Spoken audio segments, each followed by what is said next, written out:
E a história é a seguinte, vocês veem a tarde mudar abaixo de mim, a Índia se tornou a quarta maior economia do mundo. Repito, a Índia se tornou a quarta maior economia do mundo, passando o Japão. Um país em desenvolvimento, o país mais populoso do planeta, e supera uma das potências que impressionou no final do século passado em como havia chegado ao topo da cadeia alimentar quando se fala de produção e de tecnologia. É um marco histórico por uma série de motivos. A gente vai primeiro para os detalhes da apuração e depois falamos sobre como isso também é um driver, é uma coisa que pode causar mudança geopolítica na Ásia por um número de fatores. A gente começa com a manchete que você vê ao meu lado, isso é do Times of India, jornal indiano em língua inglesa. Claro, o inglês é um dos idiomas utilizados principalmente na Índia, apesar de ser um país diverso com uma série de idiomas. A Índia supera o Japão para se tornar a quarta maior economia do mundo. Isso é o que disse o CEO do Niti Aayog. Essa é a fonte da informação. O Niti Aayog é um think tank filiado ao governo da Índia. O CEO disse o seguinte, citando dados do Fundo Monetário Internacional. Somos a quarta maior economia enquanto falo. Somos uma economia de 4 trilhões, com T de tatu, de dólares enquanto falo. E esses não são meus dados, esses são dados do FMI. A Índia hoje é maior que o Japão. Em 2014, quando a gente volta mais de uma década atrás, a Índia estava em 10º lugar, saltou então na lista e chegou à posição de quarta maior economia. Isso se deve a uma série de motivos, desde crescimento consistente até mudanças tributárias, digitalização de processos, facilitação da tecnologia e também envolve o cenário político, onde Narendra Modi, que lidera o país já durante todo esse período, se beneficia politicamente, é um dado que certamente para Modi tem um impacto político positivo. Segundo os levantamentos mais recentes, então, o PIB nominal da Índia, para ter o número preciso, está em 4,27 trilhões em 2025, é mais do que o dobro dos 2 trilhões registrados em 2014, ao longo dessa última década, quando Narendra Modi subiu ao poder.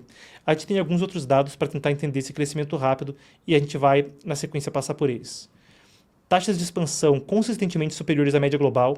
O país registrou um crescimento real de 8,2% no PIB no exercício, então, no ano fiscal 23-24, contra uma média mundial de apenas 3,3%. Eles também superaram a China como o país mais populoso do mundo. O lucro com exportações de bens mais do que dobraram. Os lucros mais do que dobraram entre 2009 e 2023. A participação nas exportações globais cresceu de 2,9% para 4,3% em uma década. Desde 2014, as projeções da FMI indicam crescimento de 6,2% e 6,5% para os próximos 2 anos, mantendo essa tendência de crescimento. A gente coloca isso em perspectiva e coloca a seguir a lista dos 10 países, então, liderando esse ranking. Ao lado, o Brasil está na lista, está em 10ª posição, Estados Unidos, China e Alemanha, os únicos 3 países com uma economia maior que a indiana agora. Depois o Japão, superado, e então as potências europeias, o Canadá e o Brasil. França, Itália, Canadá, Reino Unido, e aí por fim o Brasil completando a lista na 10ª posição. Uma posição parecida tanto em termos absolutos do número do PIB gerado, quanto no ranking da lista ao qual a Índia estava há 10 anos atrás, de 2014 para cá. É o país com o maior ritmo de crescimento econômico no mundo, taxas acima de 7% ao ano, mesmo com a manufatura representando apenas 17,2% do PIB, também tem um esforço claro para fortalecer a manufatura. Quando a gente fala disso, também tem uma questão ao superar o Japão, que é a dificuldade do Japão se manter competitivo com uma população cada vez mais velha. Isso não é um cenário exclusivo do Japão.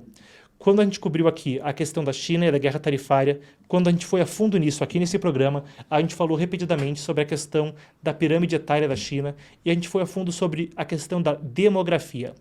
Agora eu quero que a gente dê um passo para trás, dê um zoom out e observe isso de uma perspectiva mais ampla. E vamos dar uma espiada na lista que está logo ao lado. De todos esses países, a Índia talvez seja que tenha uma situação mais favorável quando a gente fala disso daqui. Isso é o que é chamado de uma pirâmide etária. Pirâmide etária. Cada uma dessas faixas representa uma das faixas etárias. Então, se você olhar ali no eixo Y, no eixo que está na vertical, isso é a idade. E quando a gente fala do eixo X, dessa barra aqui embaixo, a gente está falando da quantidade de pessoas que há em cada uma dessas faixas de idade. A gente já vai entender isso melhor, já vai ficar claro, pessoal. Em verde, melhor dizendo verde, desculpa, pessoal, não é daltonismo, eu mesmo que me confundi aqui. Em azul a gente tem a população masculina e em vermelho ou rosa, nessa outra cor, a gente tem a população feminina. Então isso é o que essa pirâmide significa. Basicamente, vamos pensar um pouco de trazer isso dos dados para o concreto e entender o que isso significa. A gente está falando de muita gente com 20, 30 e 40 anos e com relativamente poucos filhos e poucos idosos para sustentar. O país mais populoso do mundo com esse cenário tem a pirâmide etária, a matéria humana, a situação mais favorável de todas as 10 principais economias para continuar crescendo. Menos preocupações com previdência e com os idosos e com a criação dos filhos, necessariamente. Isso é um dado que, basicamente, contra esses números não há argumentação. De todas essas 10 potências, de todos esses 10 países, a Índia é que tem a melhor situação etária, em termos de previdência, o que é o que a gente chama de parte de um ciclo macrogeopolítico. Quando a gente fala de geopolítica, a gente fala de ciclos microgeopolíticos, coisas que acontecem de forma mais imediata, e os ciclos macrogeopolíticos, os grandes arcos, os fenômenos de geração em geração. A Índia, quando a gente fala de fenômenos de geração em geração, tem uma situação populacional muito favorável, a melhor entre aqueles 10 países que estão entre as 10 maiores economias do mundo. Isso dá para eles a possibilidade de seguir crescendo e, conforme a população chinesa ou japonesa se torna mais e mais velha, ou mesmo a alemã, que claro, também tem a questão migratória e tem outras questões a ser dialogadas quanto à Europa, mas em termos gerais, a projeção é que possa mesmo superar a Alemanha e se tornar a terceira maior nos próximos anos se as projeções do FMI se confirmarem. É um cenário que, para a Índia, é muito interessante da perspectiva econômica, mas claro que não dá para simplificar demais o assunto. Isso depende também de questões como infraestrutura, sistemas educacionais, sistemas políticos, framework econômico, tributação, processos digitalizados, e não dá para super simplificar a questão. Mas quando a gente olha para a pirâmide demográfica, a Índia tem um cenário favorável.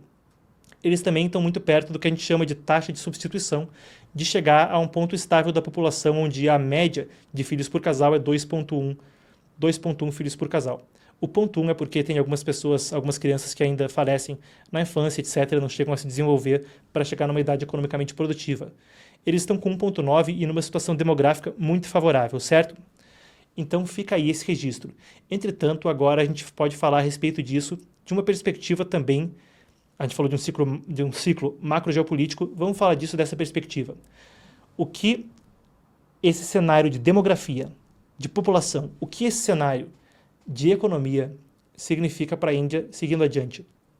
Esse mapa ajuda a gente a entender um pouco mais do cenário do sul da Ásia, do Oceano Índico. Vocês estão vendo aí a península, vocês estão vendo aí a Índia. Por toda a volta, se a gente fala do Estreito de Malaca, Malásia, Camboja, do outro lado Paquistão, Karachi, Gwadar, todos esses são portos onde há uma influência chinesa muito forte. É a chamada estratégia do colar de pérolas, onde se cerca a Península Indiana com portos com proximidade ao regime chinês. E isso é por uma série de motivos. A China, enquanto busca manter neutralidade estratégica amplamente, faz parte do Quad, um grupo que inclui, além dela, Japão, Austrália e Estados Unidos. No governo Trump anterior, foi citado mesmo que esse grupo poderia desenvolver algum tipo de estrutura parecida com uma OTAN na Ásia. Claro, guardadas as devidas proporções, são organizações muito diferentes. E por isso também existe um interesse quando se fala do cenário estratégico entre Índia e China. E recapitulando, esses dois países lutaram uma guerra no século passado e têm conflitos de fronteira até hoje. Por isso a tensão estratégica dos portos é uma coisa premente. A Índia, com esse cenário em termos de população e economia, também cria um caso que pode fortalecer a posição estratégica dos Estados Unidos e aliados na Ásia. Mesmo com a população do Japão em declínio, a Índia pode aparecer como um substituto estratégico. E o ponto vermelho que se vê ali embaixo também reforça o quanto essa parceria é crucial. Esse ponto vermelho é a ilha de Diego Garcia. Ali há uma base conjunta dos Estados Unidos com o Reino Unido e é fundamental para a parceria estratégica com a Índia e para o policiamento, para o monitoramento das atividades no Oceano Índico, envolvendo China, Irã e outros. Uma Índia com esse cenário econômico e populacional pode ter uma importância a ser monitorada também nesse aspecto. Aqui a gente vê o pronunciamento, o press release do governo do Reino Unido, que renovou a questão de Diego Garcia, renovou o contrato para manter essa base junto aos Estados Unidos em termos do Oceano Índico. Algumas das questões a serem monitoradas conforme há, então, esse progresso, esse desenvolvimento da Índia como a quarta maior economia do mundo. Isso é o que dizem autoridades da Índia. Com dados do Fundo Monetário Internacional, a gente segue monitorando o assunto.